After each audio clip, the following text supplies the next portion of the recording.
你是否常常感到莫名的疲倦、情绪低落，或者觉得身体某些部位总有说不出的不适感？你可能以为这只是亚健康，但今天我要告诉你一个可能颠覆你认知的真相。世界排名前100的顶尖科学家、风湿病学专家蒂姆斯佩克特教授发出了一个惊人警告：我们很多人的免疫系统正处于一种低度持续燃烧的状态。这种体内的无声之火就是慢性炎症，它悄无声息，却与几乎所有我们恐惧的现代疾病，癌症、心脏病、糖尿病，甚至是抑郁症和阿尔兹海默症都有着密切的联系。更令人震惊的是，一项大型研究发现，你的炎症水平对健康的重要性可能是胆固醇水平的2倍。但好消息是，我们完全有能力亲手扑灭这团火。今天，我将为你深度解析这期来自全球顶尖营养科学团队 Zoe 的内容，为你带来7种被科学验证能强效对抗炎症的食物，以及一套可以从今天开始实践的完整生活方案。这期视频干货满满，相信我，看完你绝对会有巨大的收获。首先，我们得弄明白什么是炎症。我们平时手上划个口子会红肿、疼痛，这就是急性炎症，它是我们身体的防御机制，是好事。但问题出在慢性炎症上。你可以把它想象成一场没有完全熄灭的森林大火，它一直在持续的闷烧。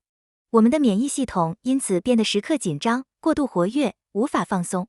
这会带来什么后果呢？第一，加速衰老，并增加患癌风险。我们的免疫系统就像一个花园园丁，每天都在修剪我们体内产生的微小癌细胞。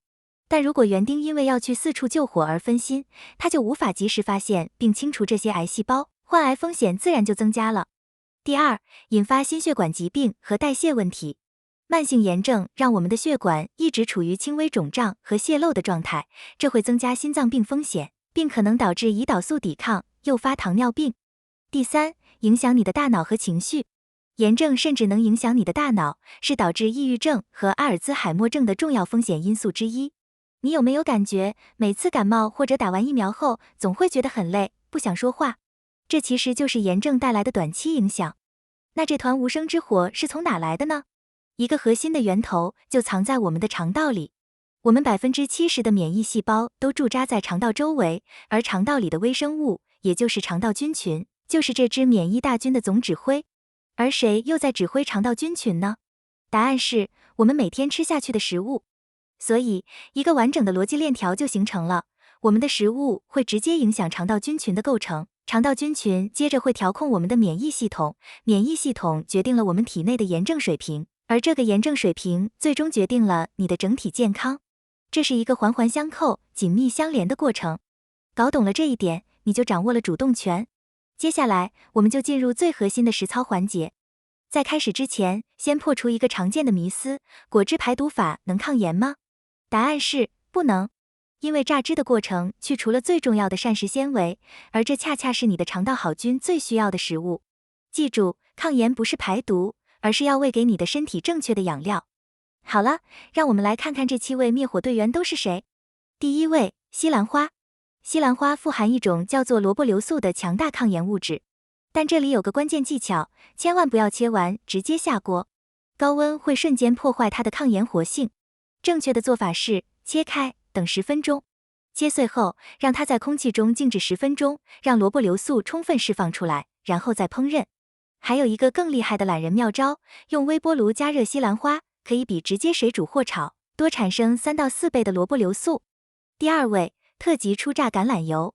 注意，必须是特级初榨，它富含的多酚抗炎效果惊人，甚至被证实与我们常用的止痛药布洛芬有相似的作用机理。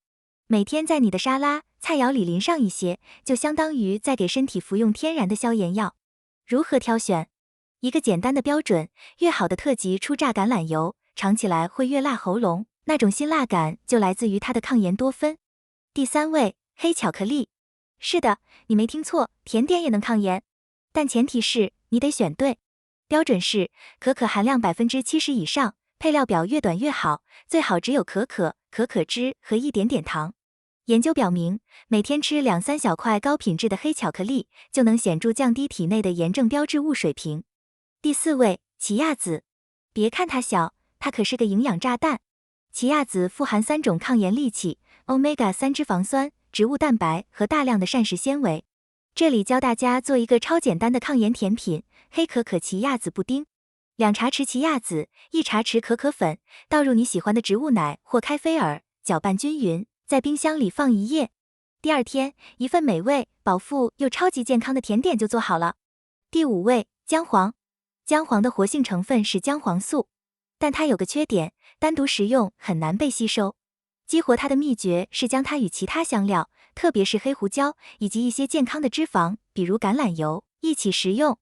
所以，别再往咖啡里傻傻的加姜黄粉了，把它做成咖喱，或者加入到你的油醋汁里，效果会好得多。第6位，覆盆子。在众多莓果中，覆盆子和黑莓是真正的抗炎明星，因为它们富含大量的纤维和多酚，而且每一个小果粒都是一个独立的种子，营养密度极高。这里有个省钱又保鲜的妙招，直接购买冷冻的覆盆子。冷冻不仅更便宜，而且能更好地锁住其中的营养物质。第7位，发酵食品，比如红色卷心菜泡菜，这可能是今天最大的一张王牌。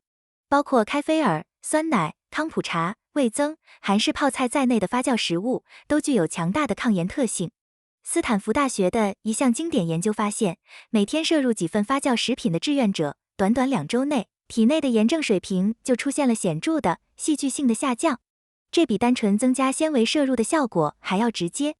介绍完这7种食物，你可能会问，我是不是每天吃这些就够了？当然不是。记住，一致性大于完美，多样性大于单一超级食物。Zoe 的专家们最后给出了一套从天到年的完整行动方案，我为你总结如下：每日目标，保证优质睡眠，睡眠不足会直接导致炎症飙升，避免高糖、高饱和脂肪的食物，它们是炎症的助燃剂。每周目标，尝试戒掉1周的超加工食品，你会发现你的精力水平和疲劳感有明显改善。实现每周吃30种不同植物的目标，这听起来难，但其实坚果、种子、香料都算。这是喂养肠道好菌，构建强大免疫防线的核心。每月目标，建立健康的饮食模式，确保你的饮食中包含了我们今天提到的坚果种子、健康脂肪、发酵食物、豆类和新鲜蔬果。控制酒精摄入，酒精是强力的促炎物质。年度目标，找到适合你的运动节奏。过度运动和从不运动都会增加炎症，找到中间的黄金点最重要。拥抱80-20法则，80%的时间坚持健康饮食，剩下的20%，你可以安心的享受孩子生日派对上的披萨和炸鸡。当你的身体足够健康时，它完全有能力应对偶尔的放纵。总结一下，慢性炎症是许多现代疾病的幕后推手，而我们的饮食通过影响肠道菌群，是调控炎症最有力的工具。今天我们分享了西兰花、特级初榨橄榄油、黑巧克力、奇亚籽、姜黄、覆盆子和发酵食品这7大抗炎神物，以及具体的操作技巧和一套长期的生活方案。这些知识的价值不在于知道，而在于做到。哪怕从今天开始，只选择其中1-2个去尝试，你的身体也会给你积极的回应。最快几天之内，你就能感受到精力更充沛、疲劳感减轻的变化。希望这期视频能给你带来真正的价值。如果你觉得有帮助，别忘了点赞、收藏，并分享给你关心的家人和朋友。让我们一起用科学的力量扑灭体内的无声之火，赢回健康的主动权。我们下期视频再见。